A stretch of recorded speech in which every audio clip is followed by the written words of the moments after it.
Pronto, gravando. Tudo ótimo, graças a Deus. Ai, que maravilha, que maravilha.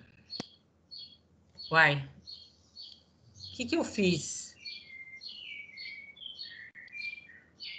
Essa parte eu edito depois, sem problema. Vem cá, eu saí, o que eu fiz, hein, gente? Que eu queria compartilhar a minha tela. Porque o Teams agora abre duas telas, né? Essa daí você sai. Vem cá, sair. Clica em sair. Clica em sair. Sair. E agora? Agora clica lá embaixo no Teams, lá tem que abrir outra. Olha lá, isso, essa do lado. Aí. Tá. Aí, para compartilhar. Compartilhar. Área de trabalho, não é aqui? É. E por que aparece isso aqui? Aí, ó, tá certo. Agora você tem o PowerPoint, tá ali embaixo. Ah, tá. Joia, conseguimos. Só que aí eu não consigo enxergar a turma aqui, Ivan. Eu também não consigo, não, quando eu estou compartilhando. É assim mesmo? Porque antigamente a gente compartilhava, mas aqui do lado ficava os participantes. Então a gente via quem estava querendo falar, quem não. Agora... Fica só uma janelinha, só fica uma janelinha agora. Nessa janelinha, quem for falar, ela fica ativa. Não fica mais todo mundo, não. Mas já mudou faz um tempinho. O tema da aula é audição ou é isquemia? Os dois. O da Márcia é isquemia, o meu é audição. Obrigada. E agora? Ai, gente, desculpe, mas hoje eu estou mais perdida que o normal. Agora vocês estão vendo? Aí. Cadê? Eu estou vendo doença isquêmica cardíaca aqui, agora você tirou. Isso, doença isquêmica cardíaca. Hipertensão, vou colocar aqui. Hipertensão. Eita. Hipertensão e doença isquêmica cardíaca, porque elas estão correlacionadas, tá? A gente vai fazer as duas coisas. Bom, eu não estou conseguindo enxergar vocês aqui na minha tela, tá? Então, qualquer coisa, vocês têm que abrir o áudio e falar comigo, tá? Porque eu não estou vendo se tem gente com mãozinha levantada ou não, tá? Bom, nosso tema de hoje é hipertensão e doença isquêmica cardíaca, duas coisas correlacionadas, tá? Primeiro, vamos relembrar só o sistema cardiovascular, certo? Então, nós temos a bomba cardíaca, certo? E nós temos o pulmão. Cadê meu pulmão? Aqui. Então, nós temos o lado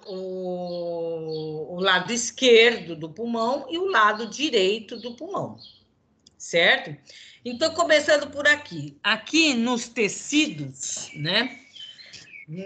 Você tem toda a microcirculação capilar e aqui você tem a troca gasosa, né? O oxigênio vem para as células e você pega o gás carbônico das células, que é o lixo, né, do metabolismo, certo? Então, esse gás carbônico cai aqui no sistema venoso.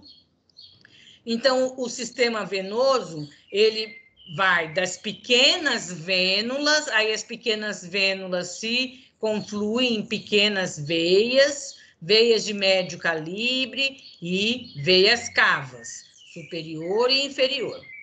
Tanto a veia cava superior como a inferior, elas desembocam no átrio direito, trazendo todo esse gás carbônico e todos os catabólitos, né, do sistema, né? Aqui cai no ventrículo direito, do ventrículo direito, pela pulmonar, ele vai para os pulmões. No pulmão, tem uma outra rede de capilar, aonde faz nova troca. O gás carbônico sai e é o sangue é oxigenado. E aí, esse sangue oxigenado cai no átrio esquerdo, depois no ventrículo esquerdo, do ventrículo esquerdo, a aorta vai se ramificando em artérias menores, artérias médias, as pequenas artérias, arteríolas e as arteríolas aqui em capilares. Então, sempre lembrar, capilar é um vaso que ele não é nem arterial nem venoso, ele é capilar, certo? Então, nós temos uma microvascularização capilar nos tecidos, na periferia e nos pulmões.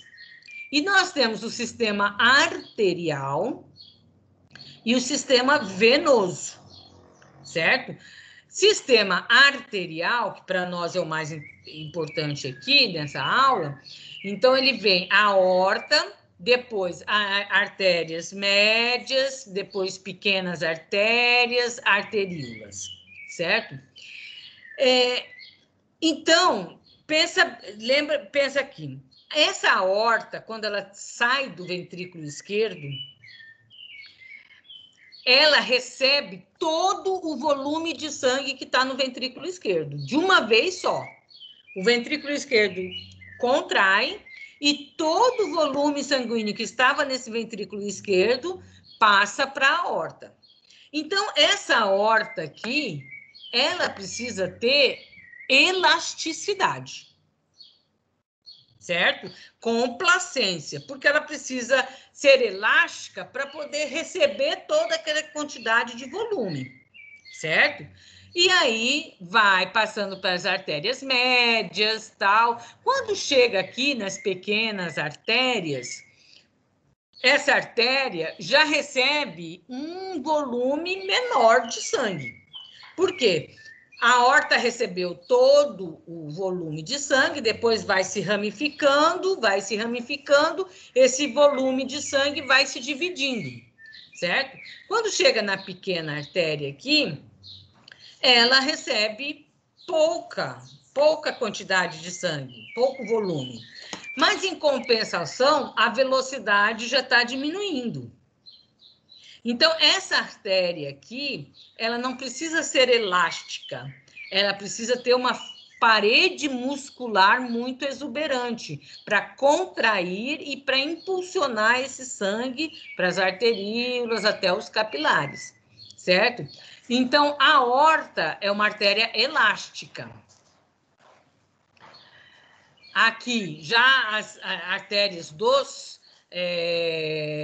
órgãos, artéria renal, artéria poplítea, etc., já são artérias musculares, tá? Então, aqui você está vendo esse esquema, essa composição histológica dos vasos. O vaso ele é um tubo muscular, então ele tem uma parede média muscular. Internamente, ele tem uma parede íntima que reveste internamente esse tubo, e ele tem uma parede externa que é adventícia. Então, os vasos, eles são compostos de parede íntima, média e adventícia. Agora, vai mudar um pouco a composição conforme ele for veia ou artéria, tá? Mas todos os vasos têm esses 3 componentes. Com exceção aqui, olha, do capilar. Percebe que o capilar só tem endotélio, só tem íntima. Então, capilar não tem nem tecido muscular, nem adventícia. Na verdade, o capilar, ele é uma célula endotelial que faz uma projeção em anel e fica uma luz central, né? Por isso que capilar não é vaso, que nem os outros, não é nem arterial, nem venoso. Ele é capilar. Até aqui foi? Foi. Joia. Então, eu tenho uma parede muscular, que é a túnica média, tá? E eu tenho uma parede, a parede íntima, ou a íntima, como a gente chama. A íntima, ela é revestida, o revestimento interno do vaso é o endotélio, que é um epitélio pavimentoso, certo? A adventícia, ela é importante, porque na adventícia você tem os vasos e os nervos que vão irrigar e inervar estas células. Então, toda essa parede íntima, parede muscular, vai precisar ser nutrida, vai precisar de oxigenação e vai precisar de inervação. Músculo, onde tem músculo, tem que ter nervo para inervar esse músculo, senão ele não funciona, certo? Então, a adventícia é importante nesse aspecto, porque na adventícia você tem os vasos que vão nutrir essas células e os nervos que vão inervar essa parede muscular aqui. Tá? Uma artéria elástica. A artéria elástica, o exemplo clássico é a aorta, né? Ela vai ter nessa túnica média fibras elásticas. O nome já está dizendo, artéria elástica. Ah, mas a artéria muscular também tem fibras elásticas. É a disposição que muda, tá? Então, eu vou mostrar para vocês aqui, por exemplo, essa aqui é uma artéria muscular, tá? Olha, aqui você tem uma camadinha de fibras elásticas e aqui você tem outra camadinha de fibras elásticas. Isso aqui é uma coloração especial para fibras elásticas, tá? Agora, olha a artéria aorta, por exemplo, elástica. Ela tem fibras elásticas em toda a parede muscular. Ó, vamos ver se eu tenho uma mais bonita. Isso aqui é muscular. Ó, tem uma camada e depois outra camada, tá? Mas só tenho essa, queria uma mais bonitinha. Mas a artéria elástica, ela se caracteriza por ter fibras elásticas em toda a parede muscular, certo? Até aqui foi? Isso aqui é uma artéria, né? Uma coisa que a gente tem que lembrar, né? Ó, a inervação, tá? Das artérias, certo? A inervação das artérias. Por quê? Por causa dessa parede muscular, né? Então, os nervos vão chegar pela adventícia, tá? O sistema cardíaco, aí o coração propriamente dito, né? Isso vocês lembram, né? Ele está dentro do saco pericárdico, certo? E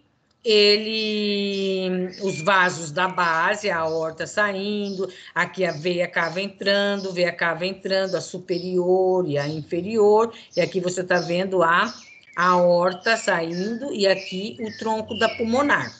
Aqui é aquele famoso que vocês viram no Concepção, ducto arterial, que no feto vai fazer o desvio do sangue do pulmão para o sistema, né? E aqui ficou só um tecido fibroso. Uma coisa que você tem que ter em mente é a vascularização desse coração. As coronárias, elas saem da aorta, tá? E elas vão percorrendo e vão penetrando no miocárdio de fora para dentro, certo? Então, olha, elas vão se percorrendo o coração por fora, e aí elas vão penetrando no miocárdio. Por isso que, quando a gente vai diferenciar endocárdio de epicárdio, é fácil, né? Os dois têm epitélio simples pavimentoso e tecido conjuntivo. Sim, tanto o endocárdio, que reveste internamente, como o epicárdio, que reveste externamente, tem epitélio simples pavimentoso e tecido conjuntivo.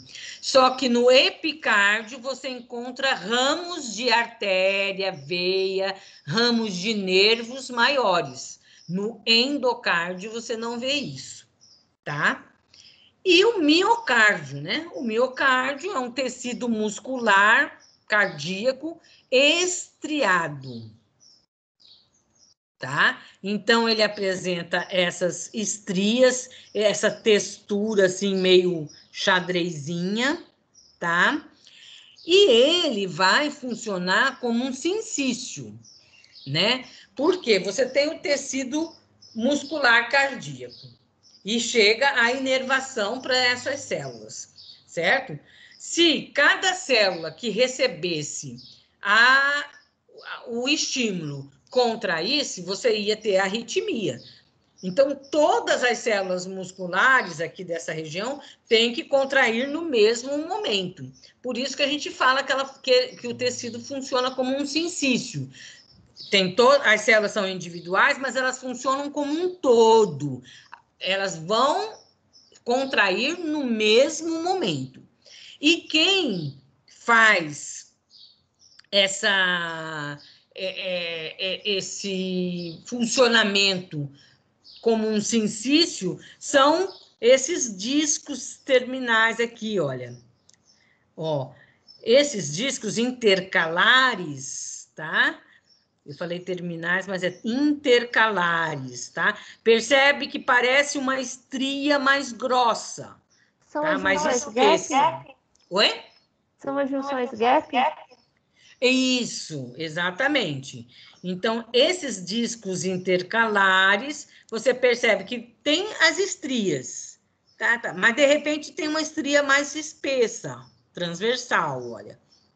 Então, essas estrias mais espessas, transversais, são os famosos discos intercalares, tá? Esse aspecto estriado é bem característico, você tem que lembrar bem disso, tá? Aqui de novo, tá? Esse aspecto bem estriado do músculo cardíaco, certo? Agora, nós temos a famosa aterosclerose, certo? Primeiro, vamos ver bem a nomenclatura, o nome, tá? Arterioesclerose. Arterioesclerose é qualquer processo inflamatório da parede da artéria. Então, você tem arterioesclerose autoimune, você tem vários tipos de arterioesclerose, certo? É o processo inflamatório da artéria. Agora, aterosclerose é o processo inflamatório da parede dos vasos devido consequente ao depósito de cristais de gordura.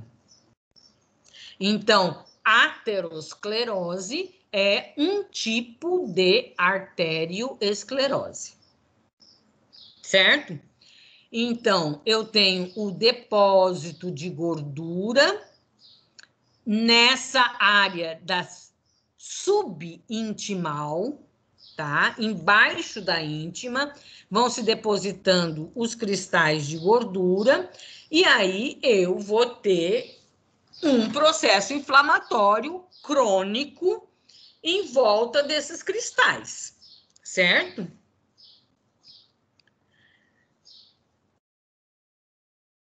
Então, a arteriosclerose, ela ela começa na região subintimal. E aí você vai tendo todo esse processo inflamatório aqui, todo esse processo inflamatório em volta dessa gordura, e é lógico que vai espessando a parede do vaso, e essa parede do vaso vai ficando muito irregular, né? Porque, como você está vendo aqui, o depósito de gordura não é uniforme em volta de toda a artéria, ele é localizado em alguns pontos, certo? Então, a luz da artéria vai ficando irregular, tá? Depois a gente volta aqui. Peraí, eu fiz errado esse slide, tá? Cadê minha arteriosclerose? Aqui. Tá todo fora de ordem essa artéria, esse slide. Depois eu tenho que consertar para vocês, tá?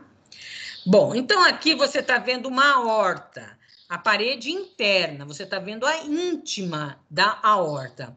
Olhem as luzes dos vasos que estão saindo da aorta. A aorta vai emitindo ramos, né? Menores, né?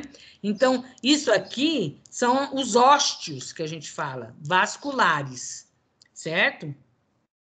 A parede da artéria, ela é lisa, discretamente branco-amarelada, tá? Discretamente amarelada, tá? Aqui, você já tá vendo, se você for bem observador, você tá vendo aqui que já tem uma área mais amarelada aqui uma área mais amarelada, aqui uma área mais amareladinha, tá? Então, essa aorta é uma aorta que não está totalmente normal, ela tem uma discreta aterosclerose ainda, tá? Bem discreta, mas olha como os ramos estão saindo da artéria e estão bem abertos os ósteos, tá? Agora, olha essa outra aorta. A gente também está vendo a parte interna, o endotélio.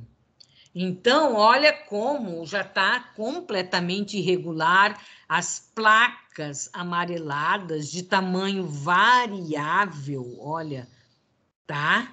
Umas maiores, outras menores, tá? E neste caso aqui, você já tem uma arteriosclerose complicada, tá? Eu vou sair daqui um instantinho só, porque eu vou pegar um outro material aqui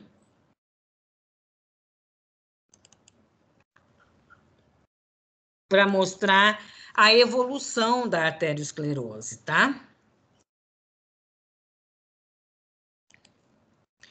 Então, olha aqui. Então, lesão muito inicial, tá? Muito inicial. Aqui, olha, você tem uma discreta, moderada e já grave, tá? Então, a arteriosclerose é uma patologia extremamente insidiosa. Ela começa muito lentamente e vai evoluindo, certo? Então, você depois, essa placa de aterosclerose aqui, ela pode ulcerar o endotélio. Quando ulcera o endotélio, aí nós temos aterosclerose complicada, porque se rompeu o endotélio, o sistema entende que precisa fazer um processo de coagulação aí para tampar, entre aspas, essa erosão, certo? Então, eu faço um coágulo que vai tampar, entre aspas, essa ulceração do endotélio, e aí este coágulo, como é um coágulo patológico, a gente chama de trombo, tá? Então, aqui você está vendo um trombo bem grande, tá? Aqui a placa, aqui uma ulceração, tá? Outra placa, aqui já também começou a ulcerar, e aqui já tem uma área que foi ulcerada e que já foi tamponada por esse trombo, tá? O trombo ele fica sempre grudado ou ele pode passear e ir para o pulmão, por exemplo? Aí é que está, né? Esse trombo, ele tá aí tamponando. Aí ele chama de trombo. Se ele se desgarrar, se ele se despregar, ele vai circular na corrente sanguínea. E aí ele vai se chamar de êmbolo. Mas aí, Monique, para onde vai este êmbolo? Se ele está na aorta, ele vai para os membros. Ele vai para a periferia, ele vai para os órgãos, né? Esse trombo aqui na aorta, como a aorta é grande, esse trombo para a aorta é um trombo pequeno, certo? Sim. Até não está obstruindo a luz. Mas se ele se desgarrar e cair na circulação, ele vai inevitavelmente parar numa artéria menor. E aí ele vai interromper abruptamente essa artéria, esse fluxo sanguíneo nessa artéria menor, certo? Certo. Quando que nós temos embolia pulmonar? Quando a trombose acontece no sistema venoso. E aí outra patogenia, né? Porque na veia você não tem aterosclerose. Na veia você vai ter dilatação, vai ter estagnação venosa, varizes, isso aí que faz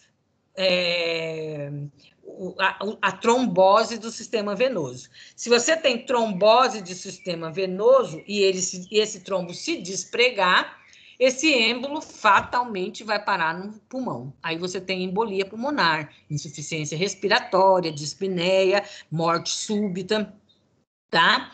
Agora, aqui na aorta, aqui na artéria, esse trombo é causado pela aterosclerose, que ulcera o endotélio. E esse trombo aqui, se ele se despregar, ele vai obstruir uma artéria menor. E aí vai acontecer o que se houver uma obstrução abrupta dessa artéria? Isquemia. Isquemia e, consequentemente, necrose. Falência? Uhum.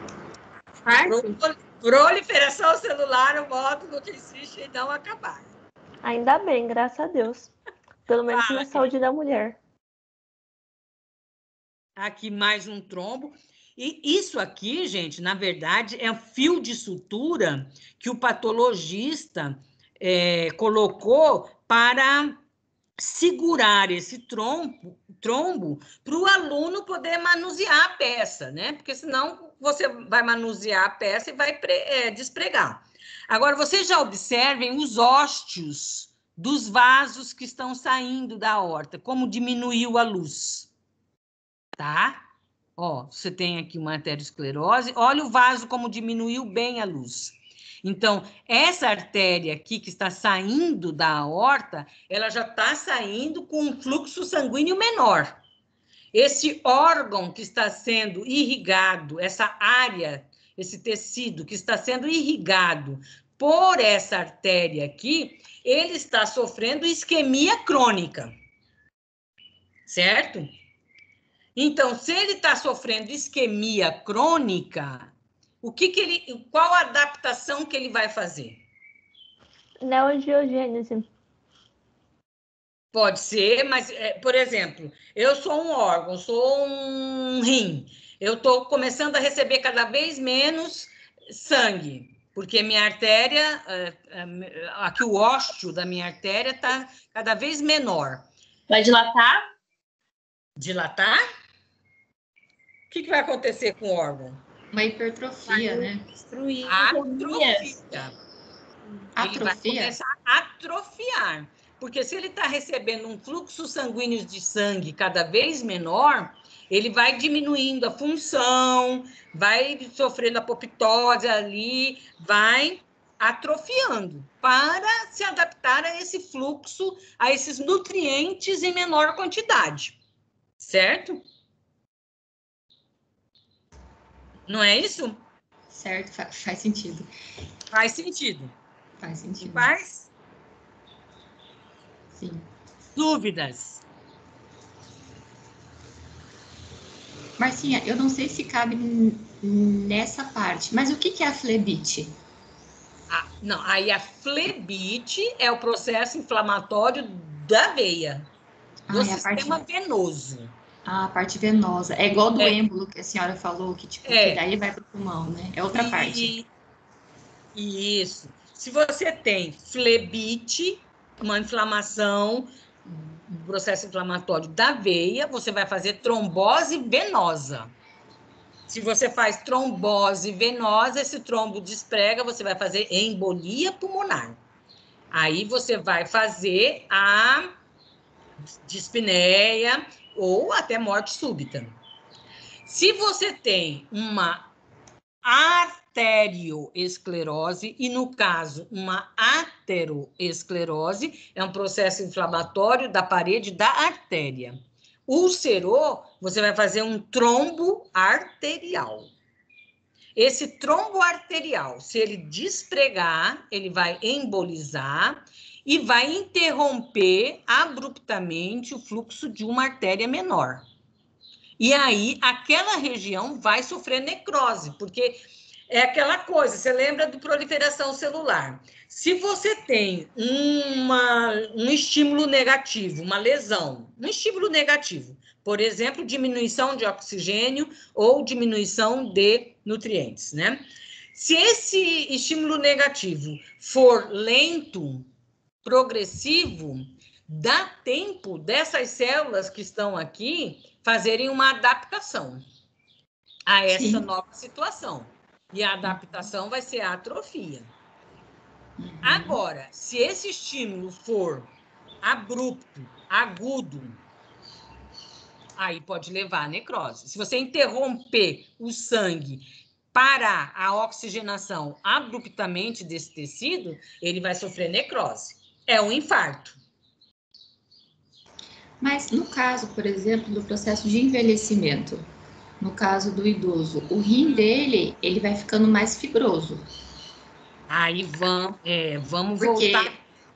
no caso, eu não sei se eu estou certa, mas pelo que eu lembro, no caso do idoso, no processo de envelhecimento, além dessas artérias, né, elas estarem mais enrijecidas e ter esse processo de aterosclerose, você acaba tendo também um menor fluxo de sangue para o rim.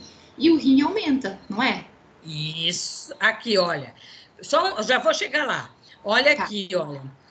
Uma coisa que pode acontecer, é uma das complicações da aterosclerose pode ser aneurisma. A aorta vem, se dilata, tá? E faz um aneurisma. Certo? Esse aneurisma pode romper. Qualquer vaso com aterosclerose pode fazer um aneurisma e romper. Vocês estão vendo minha tela? Sim. Tá. Então, muitos casos de AVC hemorrágico, acidente vascular encefálico hemorrágico, é devido a uma rotura de aneurisma, mas não de aneurisma congênito, de aneurisma secundário à aterosclerose, tá? Então, aneurisma é uma outra complicação. Aqui, depois eu volto lá, tá, Thalita? Marcinha, tá bom. Deixa eu tirar uma dúvida desse slide passado. Eu não entendi por que vai dilatar para fora. Porque se esse depósito de gordura está na camada íntima, ele teria que empurrar toda a camada muscular para poder dilatar para fora. Não é mais fácil dilatar para dentro? É por conta da pressão da horta que faz dilatar para fora? Olha aqui, eu vou te mostrar. Aqui você tem início, cristais de gordura, tá? Cristais de gordura. A camada íntima. Isso aqui é a parede muscular, tá? Aqui tá depositando. Aí, como tem esses cristais de gordura, tem que vir macrófago. Aí vem bastante macrófago para fagocitar esses cristais de gordura. A gente chama esses macrófagos de macrófagos xantomatosos, tá? Maria. Aí, além dos macrófagos, vai vir linfócito, vai ser um processo inflamatório crônico. Por quê? Vem os macrófagos, fagocitam, mas daqui a pouco deposita mais cristal. Então, como o agente etiológico não para e está sempre depositando cristais aí, vai ter um processo inflamatório crônico, com macrófagos, linfócitos e graus variados de fibrose. Pode ter, inclusive, calcificação. Todo processo inflamatório crônico pode cursar com calcificação, né? Todo processo inflamatório crônico cursa com fibrose e calcificação. Então, é um processo inflamatório crônico. E aí, ela vai empurrando a parede muscular. Essa placa de aterosclerose, ela pode crescer, vamos dizer assim, para dentro da luz, mas ela também vai empurrando a parede muscular. Olha aqui, ó. Isso aqui é parede muscular, olha. A parede muscular termina aqui. Daqui para cá, tudo isso é processo inflamatório com fibrose. Mas Então, percebe que ela vai empurrando empurrando a parede muscular para fora? Também, se ela ulcerar, ela vai fazer um trombo aqui dentro da luz. E aí, esse trombo vai obstruir a luz. Mas ela também vai empurrando essa parede média. Essa musculatura aqui vai rompendo. Percebe, Monique? Por que ela faz dilatação? Mas aí tem que diminuir o tônus da musculatura também. Ou só rompe e acabou?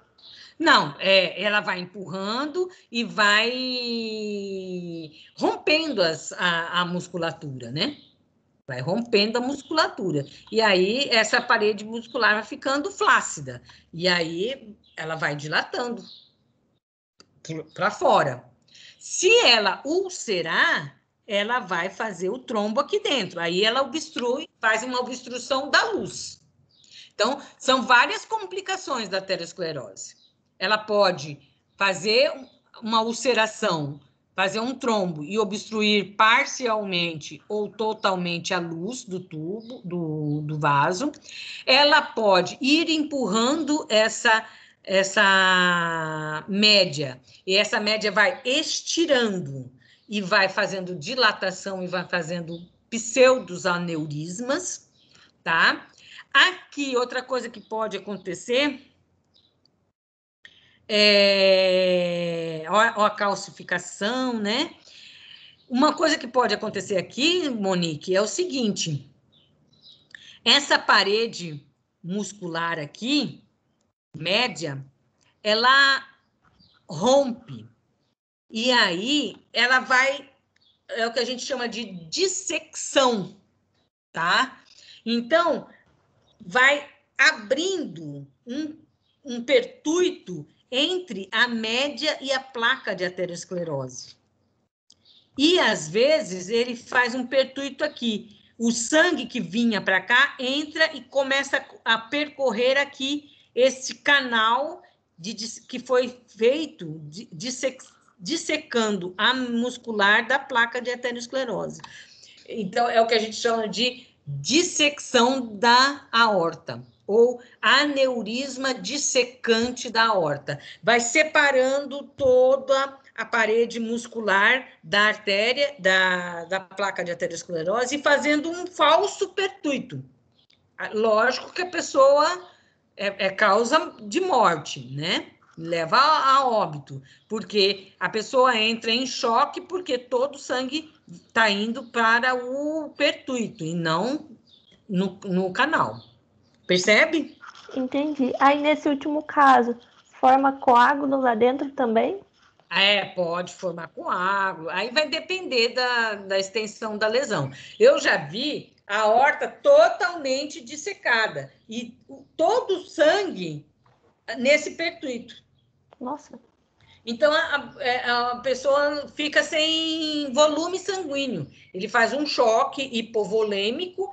Por quê? Porque todo o sangue vai para esse pertuito aqui, dessa dissecção, da parede da artéria com a parede com a placa da arteriosclerose, né?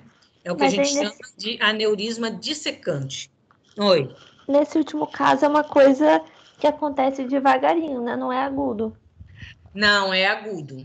Agudo? Quando rompe o negócio, é agudo. É causa de morte súbita. Nossa. Uma das causas de morte súbita é esse aneurisma dissecante da aorta. A arteriosclerose é lenta e progressiva, mas o aneurisma dissecante da aorta é súbito, tá? Entendi, obrigada. Bom, aí você vê que aqui são vários cortes de coronária, tá? Da mesma coronária. Olha que tem área que a parede é muito irregular a parede. A parede e a luz da artéria fica muito irregular. Tem hora que ela tem uma luz até que boa, olha aqui. Né? Aqui a luz já diminuiu, a parede já está mais espessa. Aqui está mais espessa para esse lado. Aqui, olha como ela está toda meio troncha, meio flácida, tá? Então, a luz da artéria, ela uma hora está mais dilatada, outra hora está mais obstruída, está obstruída parcialmente, tá? E aí, o trombo que vai formando aqui dentro da artéria, ele pode ter vários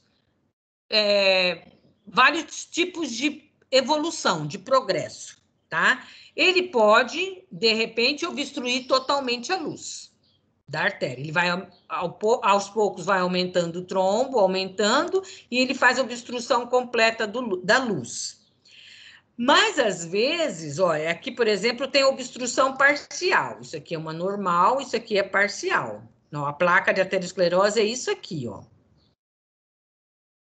Tá?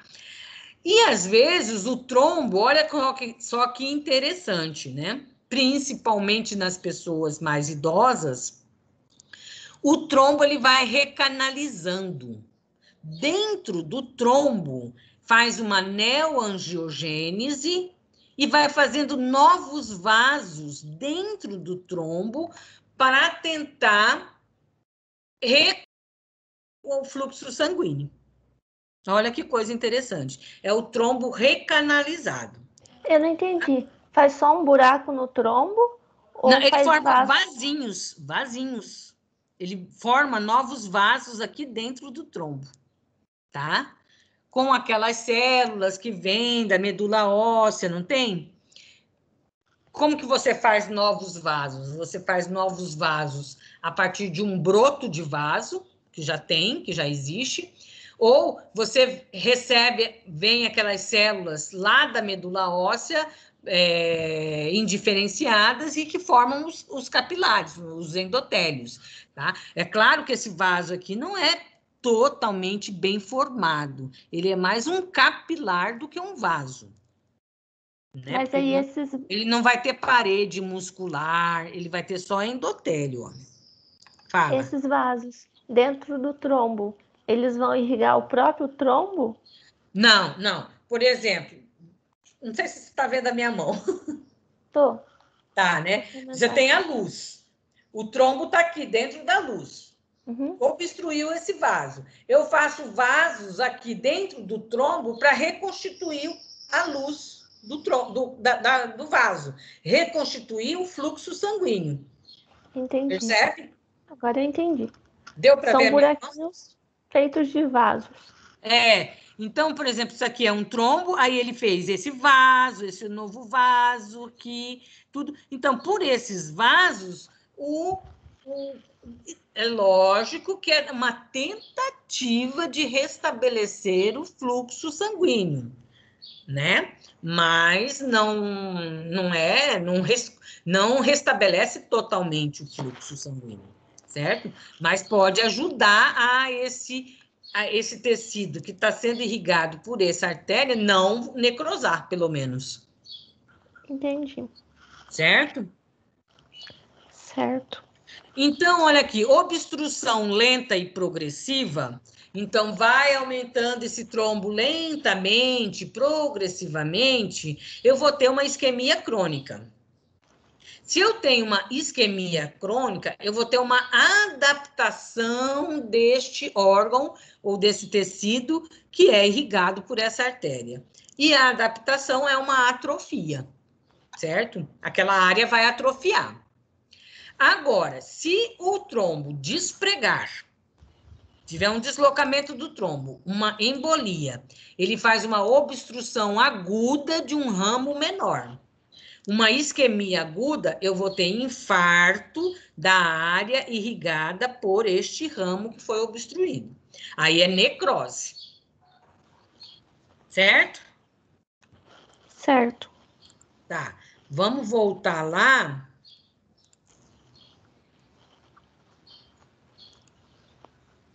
Então, eu tenho trombo, tal, papapá. Aí, o que acontece? O idoso, mesmo que ele tiver uma vida super saudável, ele vai ter diminuição das fibras elásticas. Ele vai ter, pelo menos, uma diminuição de fibras elásticas, o que, por si só, já vai dar um certo enrijecimento da aorta, certo? Então, todo idoso, ele já está com a aorta dele enrijecida, pela falta de elasticidade, certo? Então, além disso, ele vai ter variados graus de aterosclerose, dependendo do tipo de vida que ele levava, certo? Todos nós temos um grau de aterosclerose, tá? É difícil a gente não ter nenhuma aterosclerose, né? Por causa dos nossos hábitos, né? Mas fumante, por exemplo, vai ter aterosclerose muito mais complicada, né? Aí, pessoas obesas, os diabéticos, certo? Vão cursar com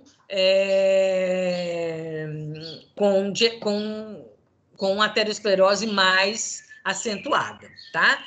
Mas todo idoso, ele vai ter diminuição das fibras elásticas e vai ter, pelo menos, uma discreta aterosclerose, ele vai ter, né? O que vai levar ao espessamento e rigidez da parede arterial, da aorta, certo?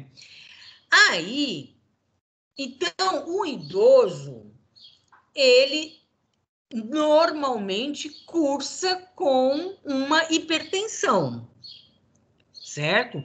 E a gente tem que ter um certo cuidado na hora de fazer o diagnóstico de hipertensão no idoso, certo?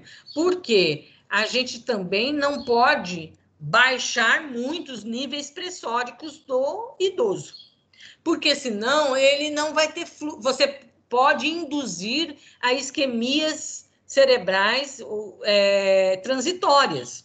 Por quê? Assim como ele tem enrijecimento da aorta, ele tem enrijecimento da carótida, certo? A parede da carótida também vai estar enrijecida. Então, então, se você baixa muito a pressão do idoso, você pode induzir uma isquemia transitória. Na hora dele levantar, se ele levanta subitamente, ele pode ter uma isquemia transitória, etc. tá? Então, lá na tutoria, vocês vão ver os graus pressóricos do idoso, tá? Até onde você pode, como fala assim, não intervir. Até onde aquele nível pressórico não é considerado hipertensão para o idoso. Deu para entender? Deu. Deu, né? Por enquanto. Tá. Aí, se eu... porque, só voltando lá no primeiro, se você tem uma diminuição de fibras elásticas aqui da aorta, certo?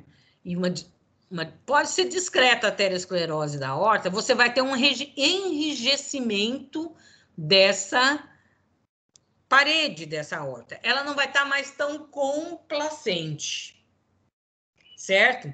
Se ela não está tão complacente assim, esse ventrículo esquerdo aqui vai ter que fazer mais força para empurrar o sangue para a aorta, não vai? O ventrículo está aqui, ele contrai e expulsa o sangue para a aorta. Só que a aorta está enrijecida, ela não está mais tão complacente. Então, o que vai acontecer? O ventrículo vai ter que trabalhar mais para poder passar todo o volume para a aorta, certo? Então, o que você acha que vai acontecer com esse ventrículo esquerdo, em termos de adaptação a essa nova situação? Hipertrofia.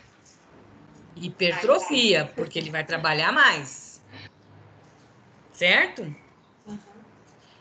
Então, a hipertensão, a gente chama de hipertensão benigna, tem a hipertensão maligna. A hipertensão maligna, geralmente, são hipertensão em jovens, negros, né?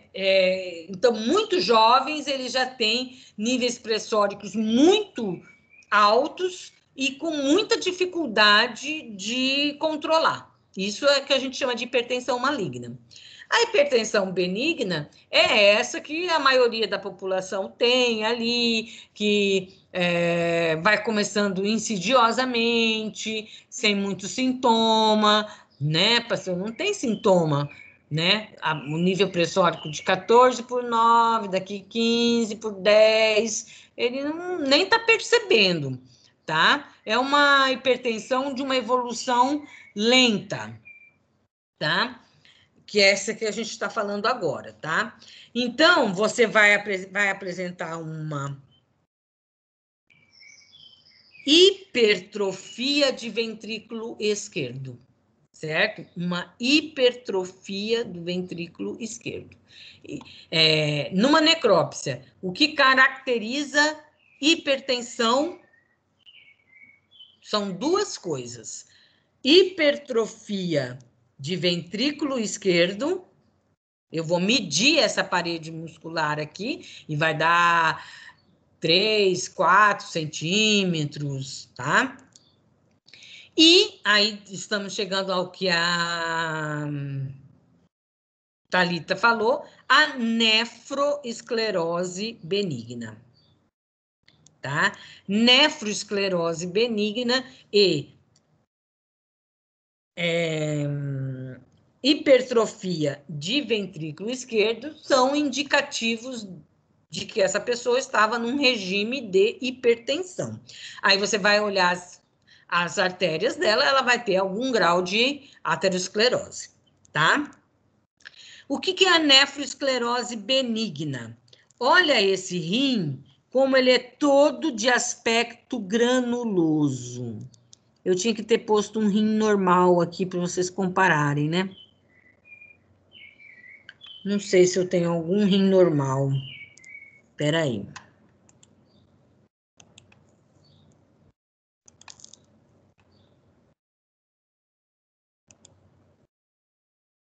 Deixa eu ver se eu tenho um rim aqui normal. O rim, nós vamos ter aula de rim, tá, gente? Na verdade, o ideal mesmo seria que a aula de rim fosse primeiro que essa, né? Então, o rim, o aspecto do rim é sempre liso não vou ter nenhuma. Não vou ter uma foto real. A gente já viu na Agrárias uma vez. Vocês viram nas Agrárias. Ótimo. Então, vocês viram na Agrária que o rim, ele tem uma cápsula que reveste, e essa cápsula, quando você... ela tem que ser facilmente destacável, você retira facilmente a cápsula, e a superfície externa do rim é sempre lisa, tá? E olha como a superfície externa desse rim está toda granulosa.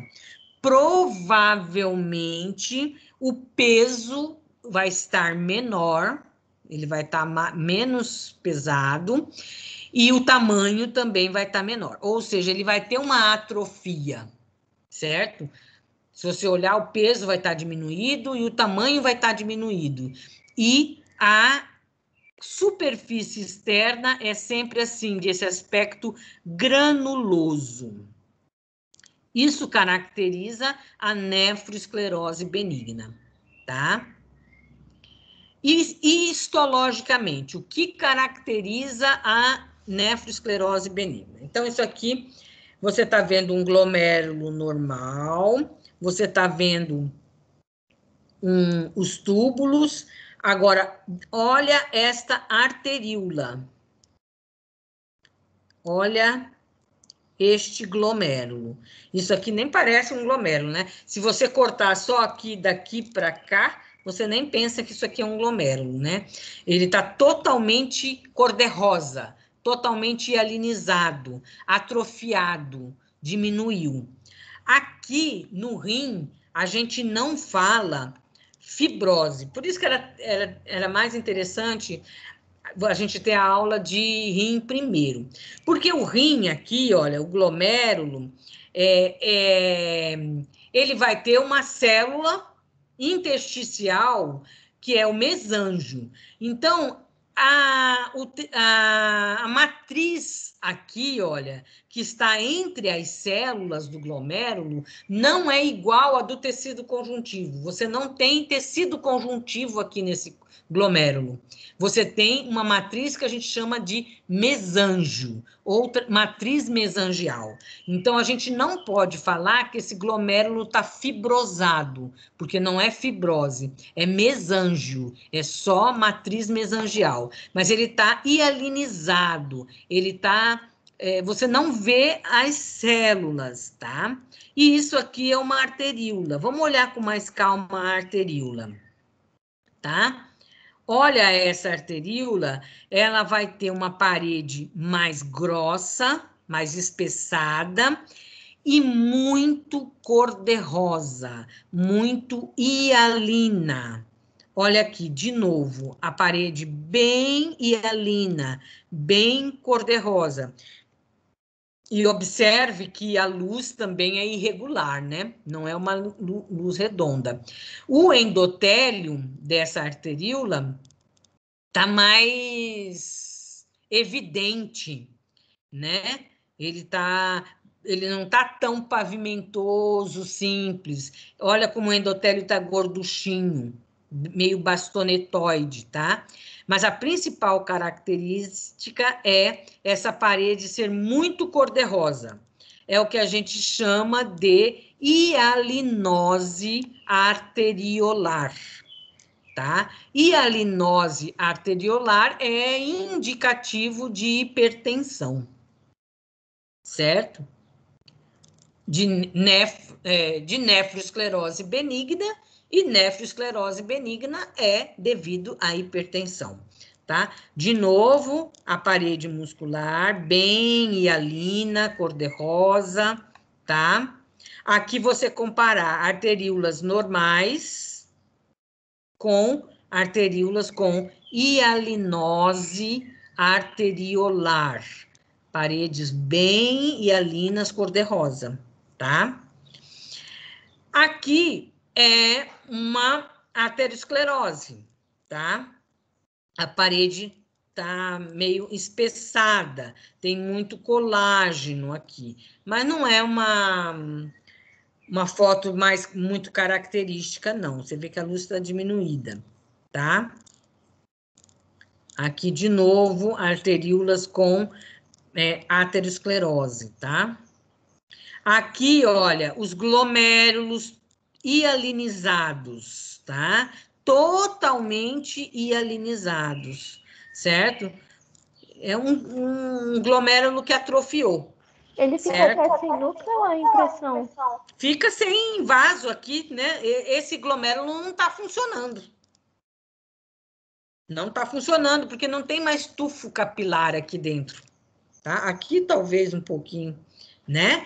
Mas ele fica todo hialinizado às custas de aumento dessa matriz mesangial, que é a matriz intercelular dos glomérulos. Entendi. Aí ele perde o pontinho roxo, então. Como? Ele perde os pontinhos roxos que normalmente Perde. estão lá dentro. Quer ver? Vamos aqui de novo. Eu tenho uma aqui, ó. Glomérulo normal. Ó, você vê as várias... Aqui, a histologia do glomérulo não é muito fácil. A gente sabe que aqui tem núcleo de endotélio dos vasos, tem núcleo de células mesangiais, tem núcleos de podócitos. Tudo aqui misturado. A gente não consegue identificar muito bem, mas você vê que tem umas luzes vasculares, certo? Aqui no meio, entre essas células aqui, você tem matriz mesangial. Agora, compara com esse aqui, olha. Como que desapareceu a celularidade, né? Uhum. Tem um outro, né?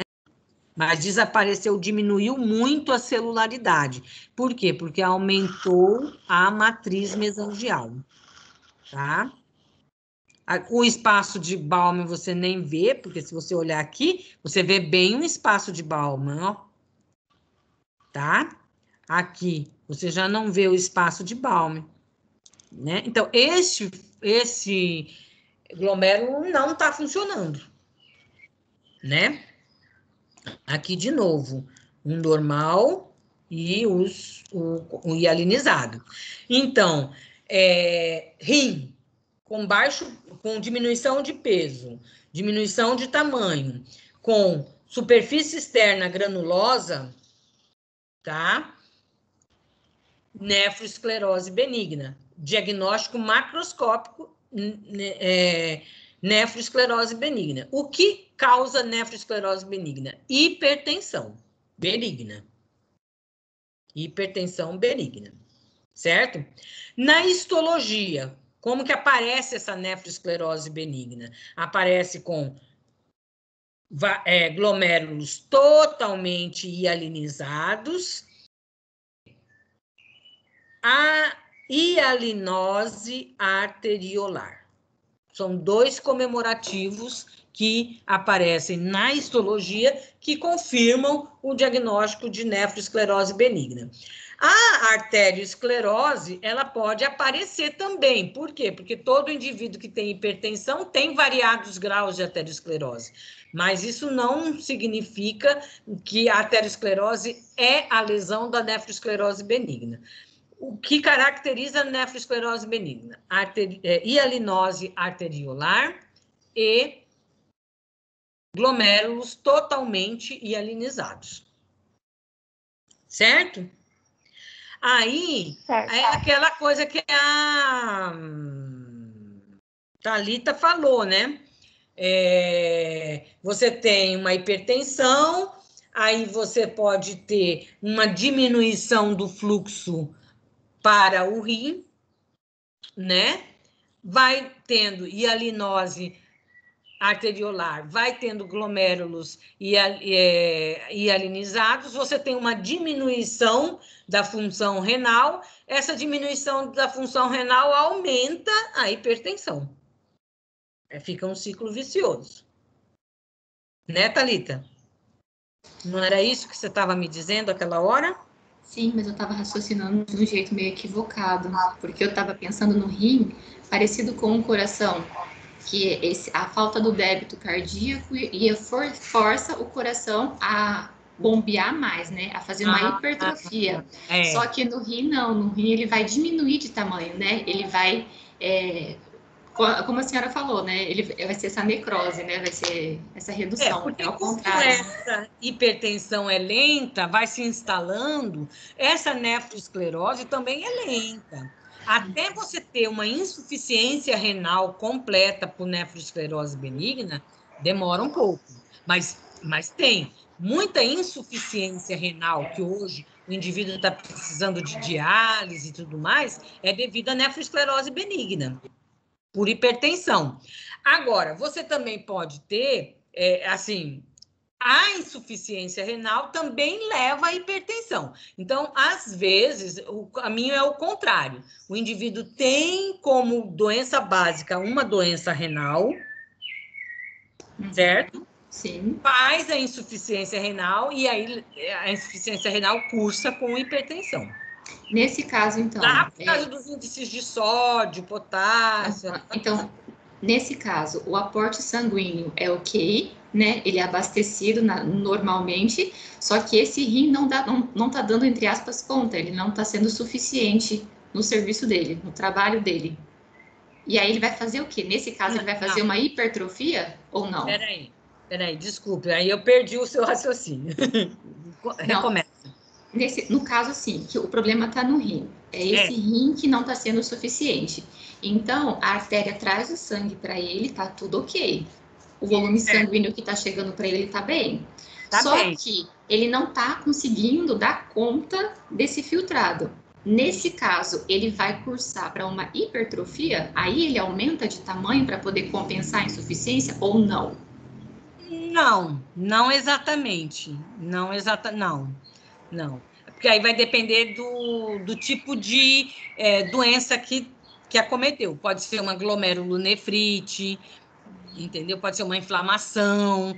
Mas o que eu quero dizer é o seguinte, que às vezes o indivíduo tem glomerulonefrite, por exemplo, que é uma inflamação do glomérulo, a maioria delas é autoimune, é doença imunológica, né?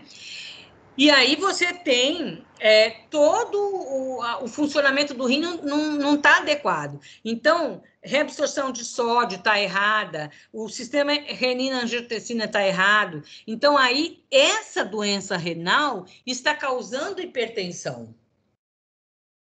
Entendi. Mas provavelmente ele vai ter um rim diminuído, tudo mais. Por quê?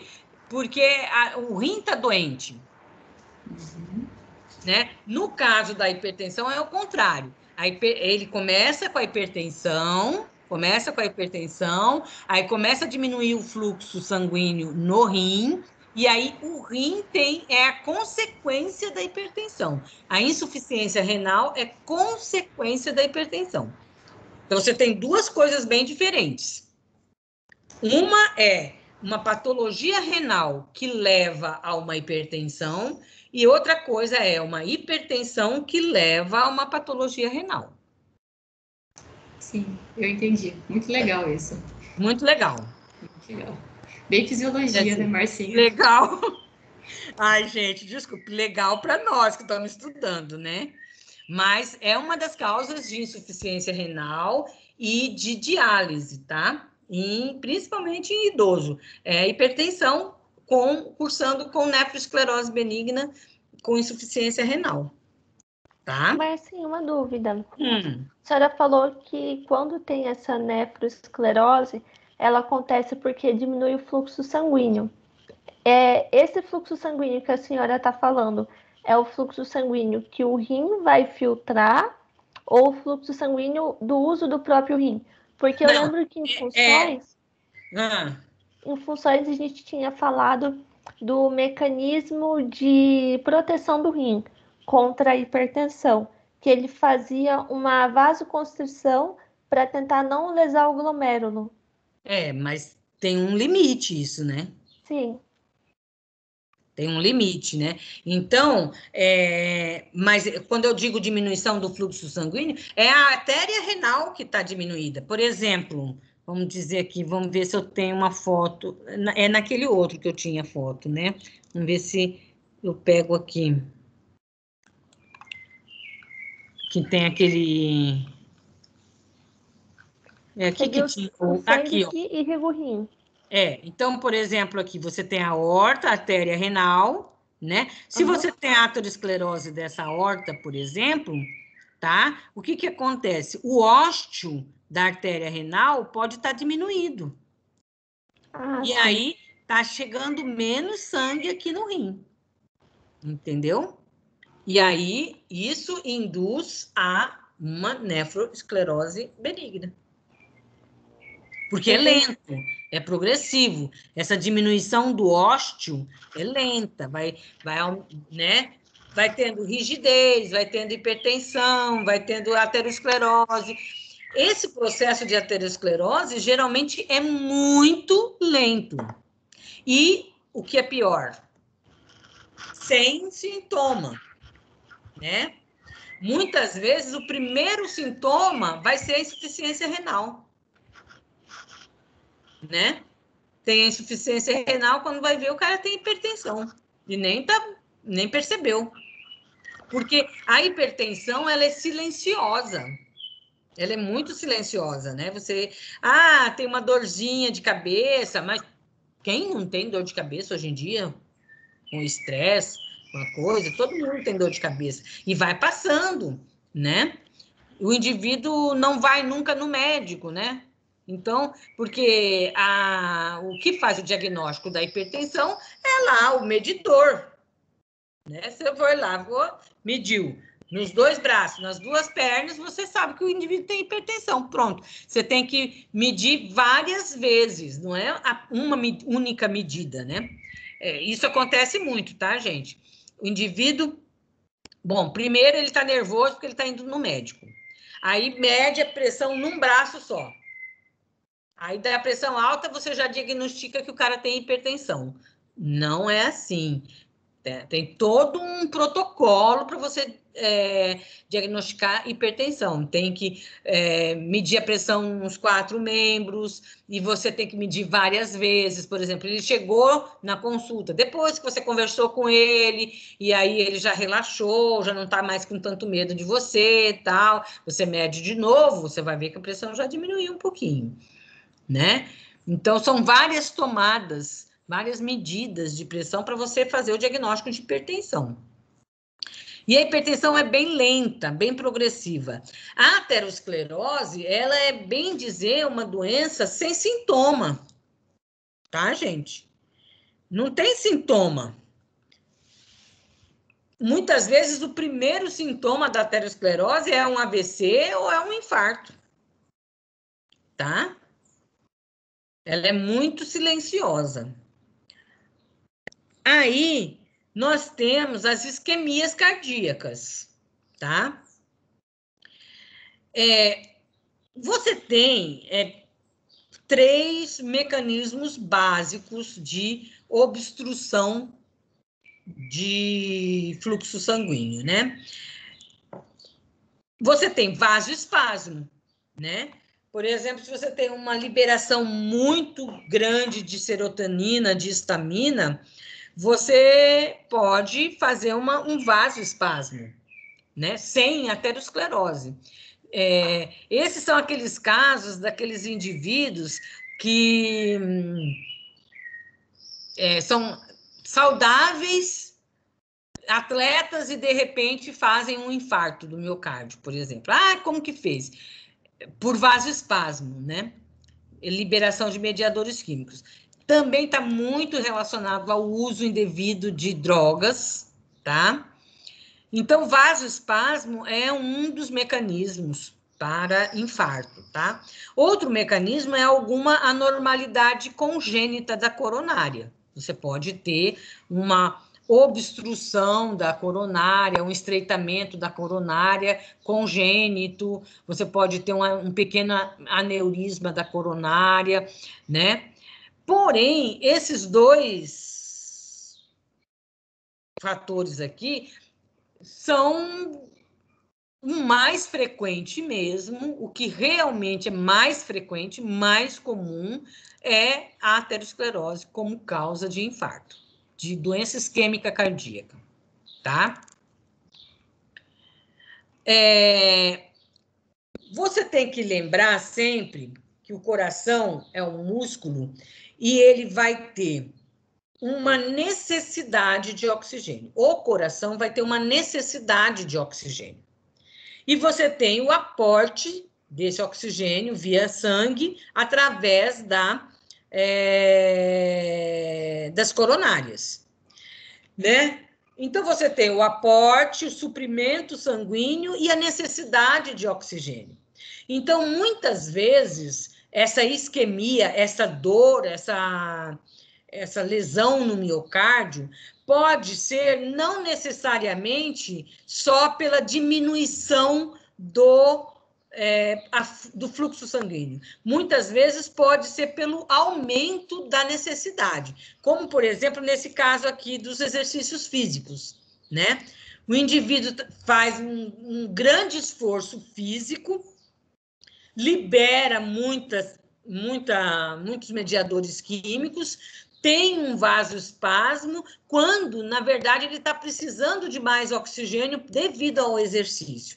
Então, essa balança, exercício físico, aumento da demanda e uma diminuição do aporte, do suprimento, leva à isquemia e lesão cardíaca. Deu para entender? Então, é uma concomitância de eventos, tá? O aumento da necessidade de oxigênio pelo músculo cardíaco também interfere na situação, tá? Então, é aquela coisa, aquela velha história que a gente viu lá no proliferação celular, né? Se você não tem oxigênio, você não vai ter ATP, né? E aí você vai fazer uma respiração anaeróbica que, no final, produz menor quantidade de ATP e ainda tem como resíduo o ácido lático, né? Então, no coração, cerca de 40 a 60 segundos de isquemia já pode ter um processo irreversível, tá? No cérebro, menos ainda, né? Então, é aquela velha coisa que a gente estudou lá no proliferação. Cessa o fluxo sanguíneo, né? Falta de oxigênio, ATP, depressão, tudo vai dando, no final, leva a uma necrose. Então, o que é o infarto? O infarto é a necrose do músculo cardíaco, devido a toda essa situação aqui. Ou porque, geralmente, é uma concomitância de eventos. Diminui o fluxo sanguíneo e, de alguma forma, aumentou a necessidade de oxigênio do coração. Aí, leva tudo isso que leva a uma necrose. Então, infarto do coração é necrose. Uma necrose de coagulação, tá? Então, a necrose das células cardíacas, as células rompem a membrana citoplasmática e várias proteínas, várias enzimas das células cardíacas caem no intestino e aparecem lá no sangue periférico. Por isso que você faz exame de sangue para ver se o indivíduo está com... fez infarto. Você vai fazer as dosagens das enzimas. No caso, é a CKMB, tá? Então, coração normal, tá? A gente já viu. Aterosclerose, variados graus, tal, de aterosclerose complicada, com trombos. Aí um trombo vai lá, se desloca e faz uma obstrução de uma coronária. Se ele fizer a obstrução total da coronária, vai ter necrose daquela região do coração. É o infarto. Certo? Até aqui foi? Sim. Tá. Agora, o infarto. O infarto... Deixa eu ver como que está mais adiante lá. Tá. Então, é o seguinte, se o indivíduo tem uma coronariosclerose lenta e progressiva, principalmente o idoso, ele tem chances de ir fazendo uma nova vascularização desse coração, tá? Ele faz novos ramos, ele vai tentando. Não é dentro do trombo, não. Você lembra que o trombo faz recanalização, mas o coração também pode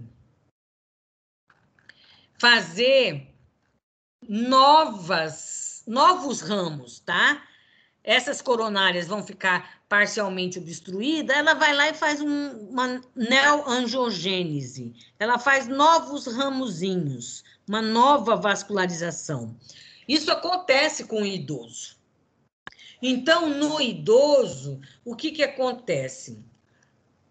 Ele tem variados graus, ele tem já um enrijecimento da vascularização da parede das artérias devido à perda de fibras elásticas, já tem um variado grau de aterosclerose, ele tem uma hipertensão, ele vai fazendo lentamente a coronariosclerose, ele vai fazendo novos vasos. Enquanto isso, a atividade dele vai diminuindo. O idoso vai ficando mais sedentário, já não tem mais tanta demanda, tanta necessidade de oxigênio nesse músculo cardíaco. Então, o idoso, ele pode ter isquemias transitórias, leves do miocárdio, tá? Que a gente chama de angina.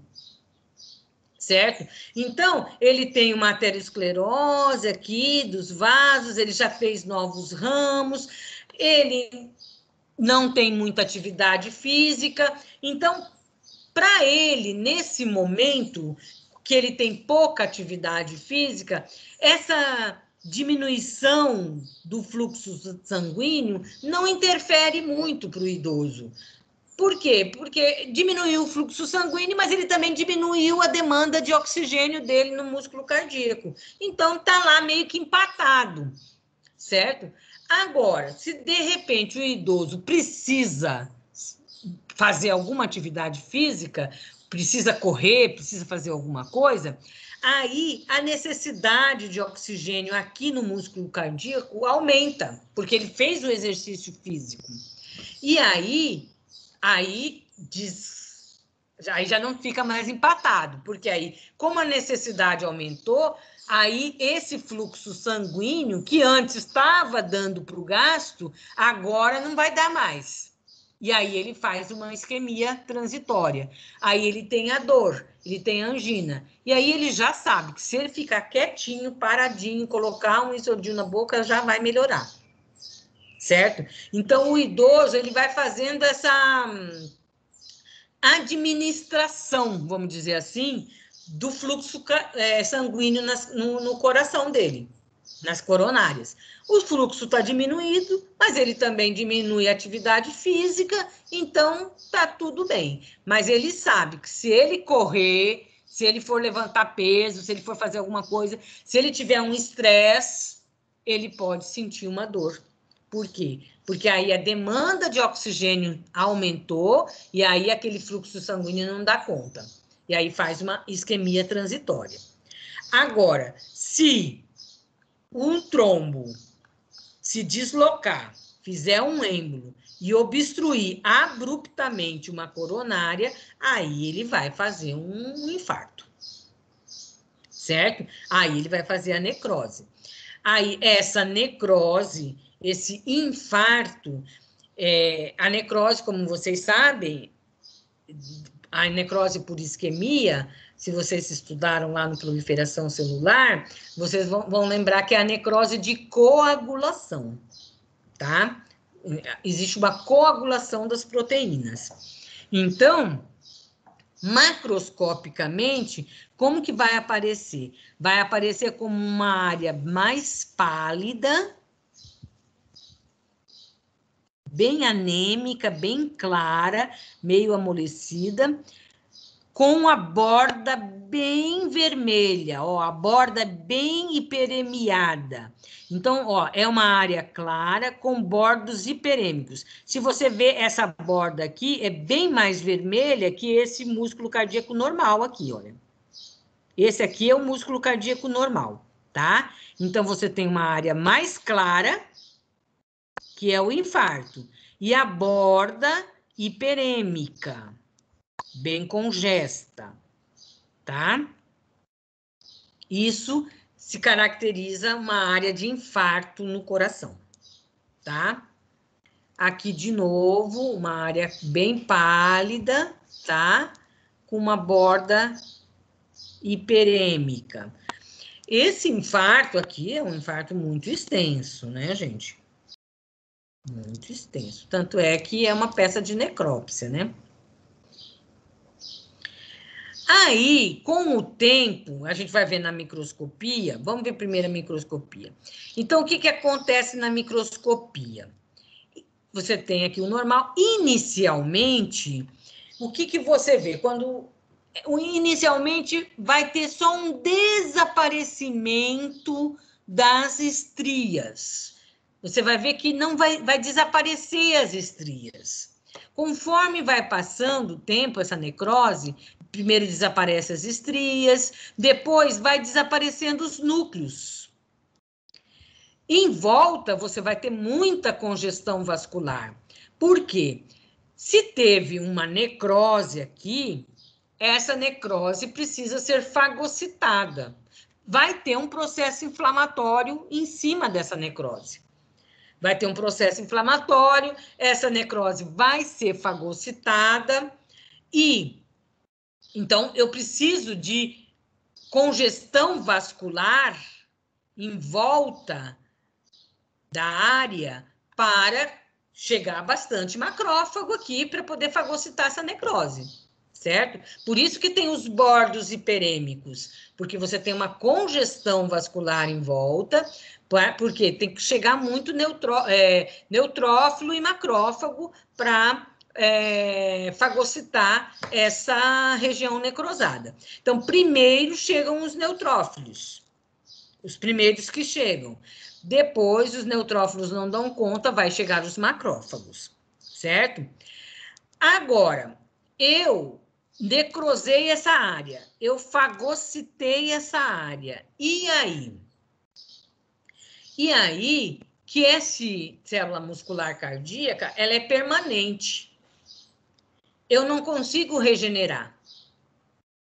Não regenerar essas fibras musculares que necrosaram estão perdidas. Eu não consigo regenerar. Então, o que eu vou ter que fazer? O último problema do módulo de proliferação celular. Eu vou ter que depositar colágeno aqui, olha, para tampar esse buraco, certo? Então, eu necrosei, tá? Teve uma necrose, eu fiz uma congestão vascular para chegar neutrófilo, chegar macrófago, aí eu fagocito tudo isso aqui e substituo essa área por fibrose. Então, por exemplo, se eu pegar um coração, como esse aqui, olha a espessura aqui, olha a espessura aqui do ventrículo. Olha a espessura aqui, como adelgaçou a espessura, afinou a espessura. E aí, se você pegar nessa área, ele não tem a mesma consistência elástica do músculo, tá? Então, essa área é uma área de infarto antigo, já tá só fibrose. Por quê? Depois que eu fagocitei, dei os neutrófilos, eu vou depositar o colágeno, tá? Então, aqui é o que restou, normal, e aqui foi a área que necrosou e que eu substituí por colágeno. Agora, aonde tem fibrose, não tem contração.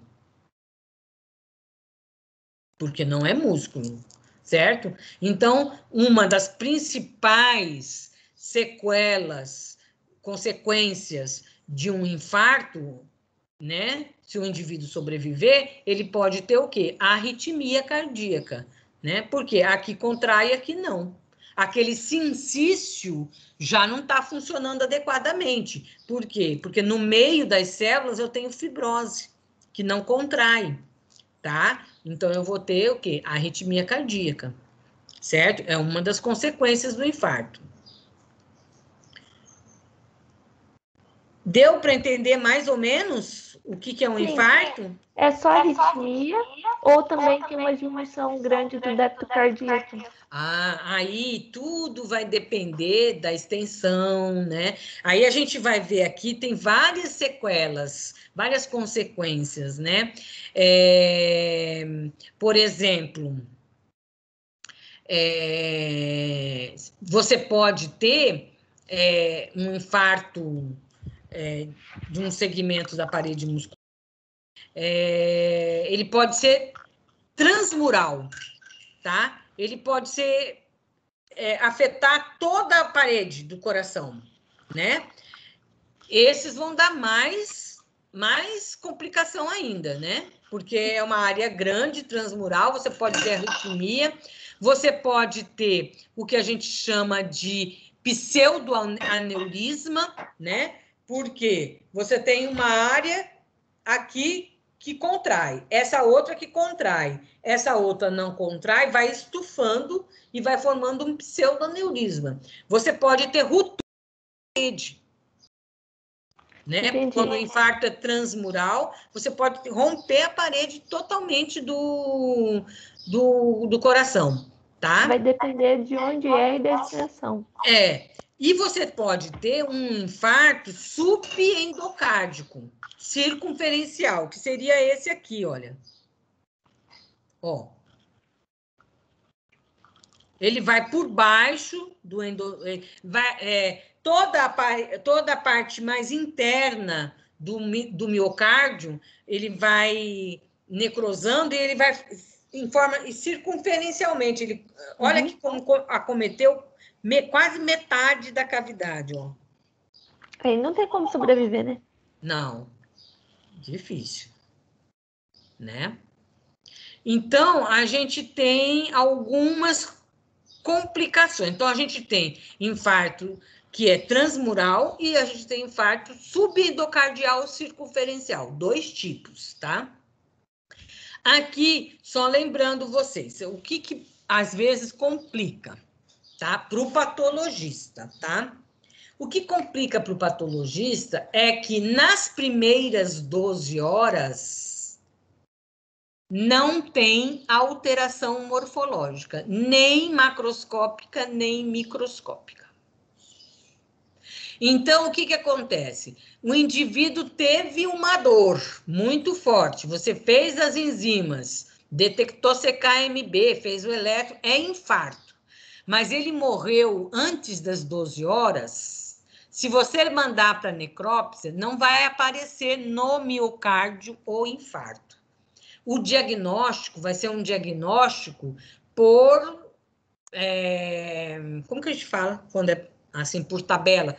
Por quê? Clínico? Porque você... Oi? Diagnóstico clínico? É um diagnóstico assim. Eu vejo, faço a necrópsia. Eu vejo a aterosclerose. Se eu dissecar a coronária, eu posso até ver, às vezes, a obstrução da coronária. Aí eu infiro que aquilo que ele morreu de um infarto, certo? Mas eu não estou vendo o infarto na macroscopia, certo? Ele só vai começar a aparecer depois de 12 horas de dor. Então, se o indivíduo teve a dor, sobreviveu 20 horas, tá? E aí ele vai para a necrópsia, aí você pode ver uma área pálida, tá? E aí já pode começar a ver alguma coisa na microscopia. Percebe a sequência aqui dos dias? Então, muitas vezes, o que acontece? A pior das situações, tá? Indivíduo jovem, né? Atleta,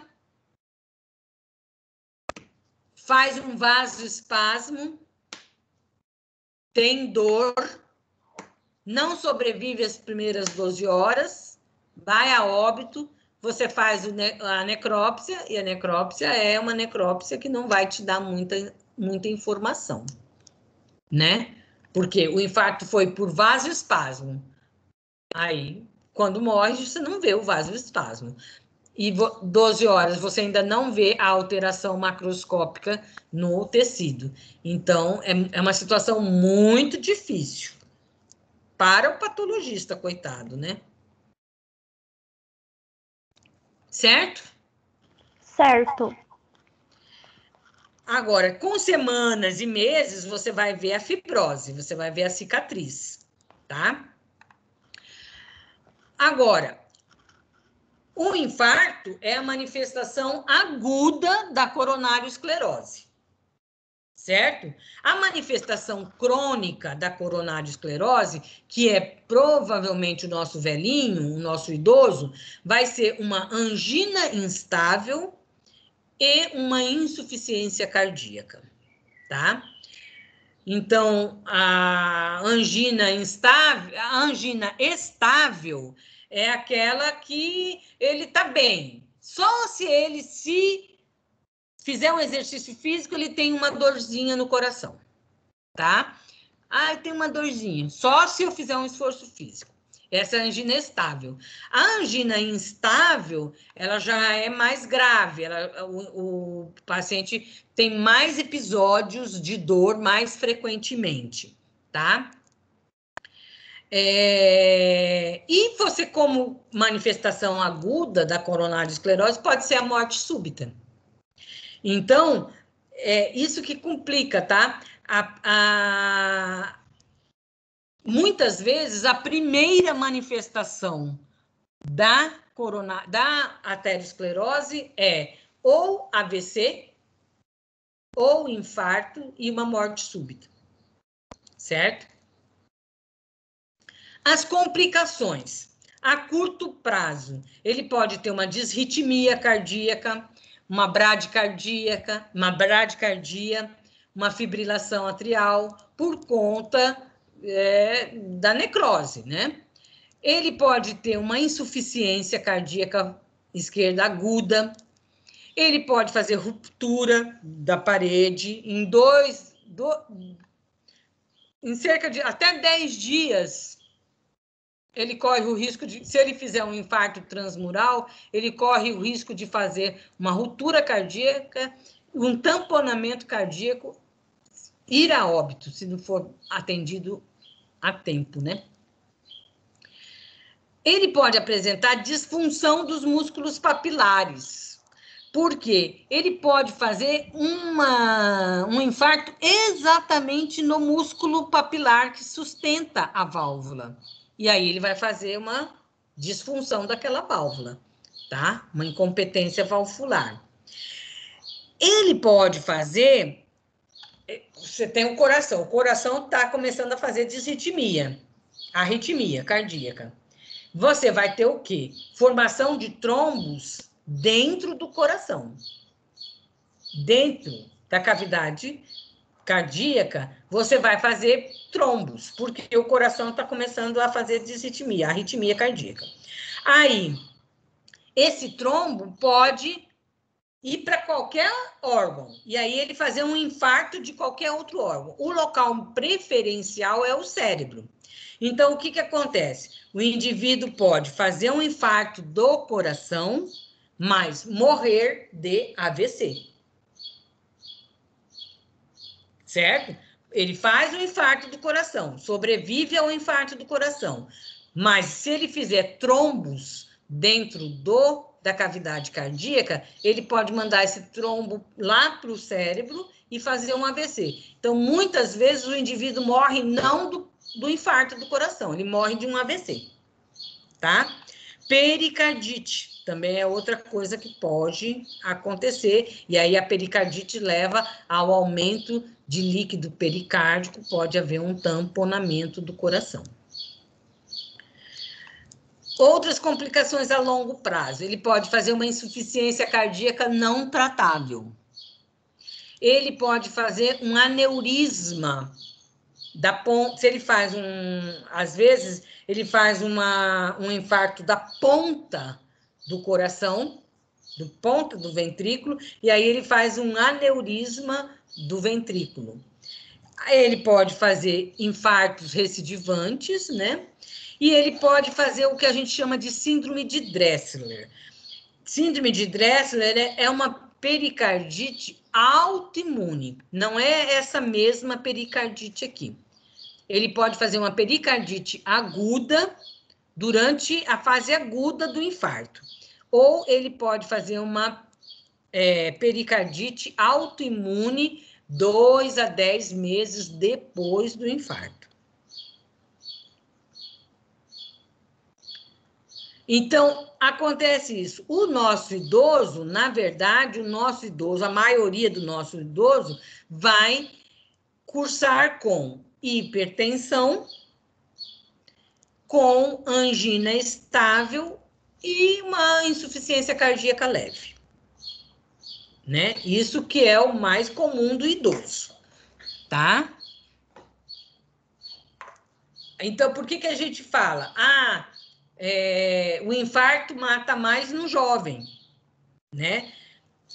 Indivíduo com 40, 50 anos, se ele tem um infarto, ele é mais suscetível a óbito. Por quê? Porque não deu tempo ainda, com 40, 50 anos, dele fazer os novos vasos, a nova vascularização do coração.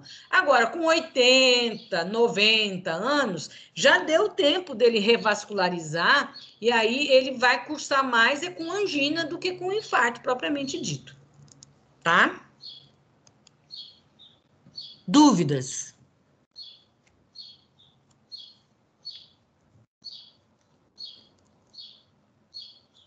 Eu não tô com dúvida, não. Mas eu Não? vou levar meu pai pro cardiologista, porque ele tá com essas anginas faz tempo, hein? Oi? Eu vou levar meu pai pro cardiologista. Toda hora ele reclama de dor no peito, vai que é uma angina. Seu pai tem quantos anos?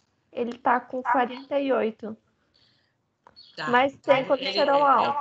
Ele tem que ir porque ele tem que ver os níveis pressóricos dele, né? Porque o problema, Monique, é que a aterosclerose, por exemplo, não é uma doença que você consiga diagnosticar, né? Porque como que você vai ver a aterosclerose? Você não vê. Então, o que você tem que cuidar é dos níveis pressóricos. Porque se o indivíduo tem aterosclerose, ele vai ter níveis pressóricos aumentados. Né? Dá para fazer angiografia também, não dá? Mas é um exame muito invasivo. Você não vai fazer uma angiografia assim a troco de nada, né? Tem que ter motivo. Preventivamente, né? E aí, nós vamos ter mais adiante aula de diabetes, e aí vai complicar muito no diabético. No diabético complica muito, porque o diabético faz infarto sem dor.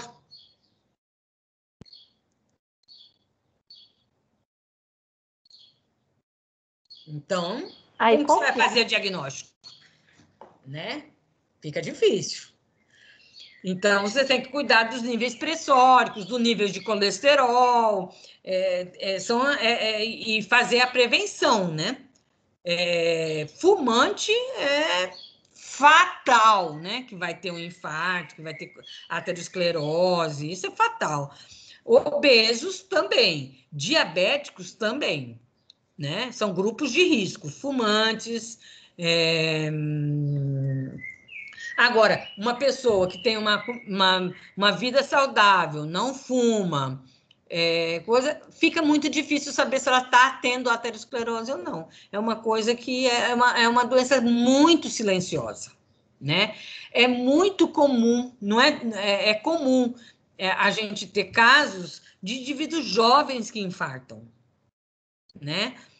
Mas ele não tinha nada, clinicamente não tem nada, de repente faz um infarto. Você vai para a mesa de necrópsia, ele está cheio de aterosclerose, né?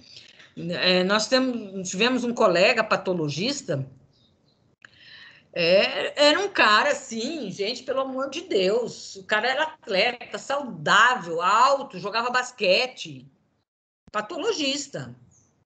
Fez um infarto fulminante, foi para a mesa de necrópsia, ele tinha aterosclerose de cima e embaixo.